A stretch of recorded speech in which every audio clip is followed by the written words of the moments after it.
মহর্ষি বাল্মীকির আশ্রমে দুই ভাই বড় হতে থাকে, লব আর কুশ। ভগবান শ্রী রামচন্দ্রের দুই সুযোগ্য পুত্র সন্তান। কিন্তু দুঃখের বিষয়, ভগবান শ্রী রামচন্দ্র জানেনও না যে তার দুটি পুত্র সন্তান হয়েছে। কত দুঃখের খবর যে যখন মাতা সীতা গর্ভবতী ছিলেন তখনই তাকে ছেড়ে দিয়ে আসতে হয়েছিল বাল্মীকি মুনির আশ্রম। বাল্মীকি মুনি কন্যা স্নেহে মাতা সীতাকে তার আশ্রমে রাখেন এবং তার আশ্রমে যেসব শিষ্যরা আশ্রমে দীক্ষা নিতে আসতো, পড়াশোনা করতে আসতো, তাদের সমস্ত কাজকর্ম, আশ্রমের রান্না, পুজোর ফুল তোলা, ঋষি বাল্মীকিকে পুজোতে সহায়তা করা, সমস্ত কিছু মাতা সীতা হাসি মুখে করতেন। তার যখন প্রথম সন্তান হলো লব, তখন তো অত্যন্ত খুশি ঋষি বাল্মীকি। তিনি তো নামই দিয়েছিলেন লব। কিন্তু কুশ কি করে হলো, সেটাও কিন্তু একটা দারুণ সুন্দর কাহিনী আছে।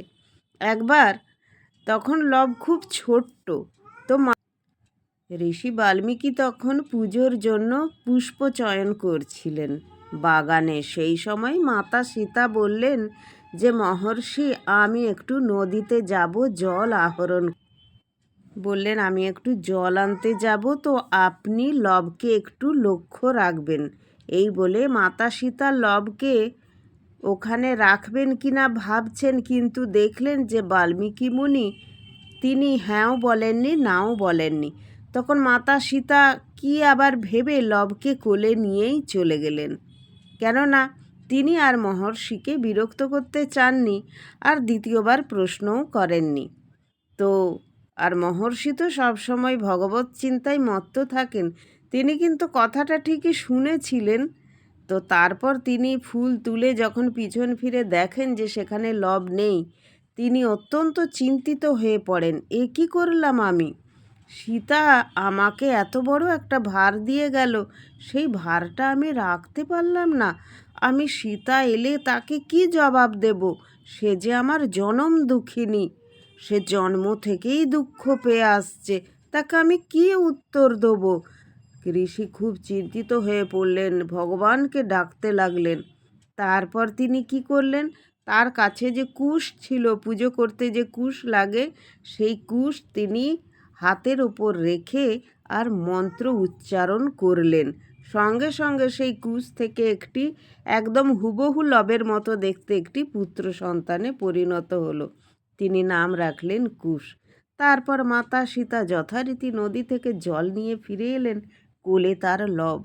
এসে বললেন যে, মহর্ষি, আমি লবকে নিয়েই চলে গিয়েছিলাম, আপনি সাড়া দিলেন না ভেবে চলেই গেছি। তখন দেখলেন আরও একটি লবের মতনই পুত্র সন্তান শুয়ে আছে আশ্রমে। বললেন, এ কে পিতা? তখন বললেন, এ তোমারই আরেক সন্তান, এর নাম কুশ। আজ থেকে লব কুশ দুই ভ্রাতা। আসলে তুমি চলে গিয়েছিলে, আমি তখন খুব ভয় পেয়ে গিয়েছিলাম, ভেবেছিলাম যে তোমার ছেলেকে হয়তো কোনো বন্য প্রাণী টেনে নিয়ে গেছে। সেই ভয়ে আমি কুশের জন্ম দিয়েছি। তো মা, তুমি আজ থেকে লবেরও মা, তুমি কুশেরও মা। নাও মা, তোমার কুশকে তুমি সন্তান স্নেহে পালন করো। তখন মাতা সীতা অত্যন্ত আনন্দিত চিত্তে কুশকে তার দুধ পান করালেন। লব কুশ দুজনেই মায়ের দুধ পান করে বড় হতে লাগলো। আস্তে আস্তে তারা বড় হলো।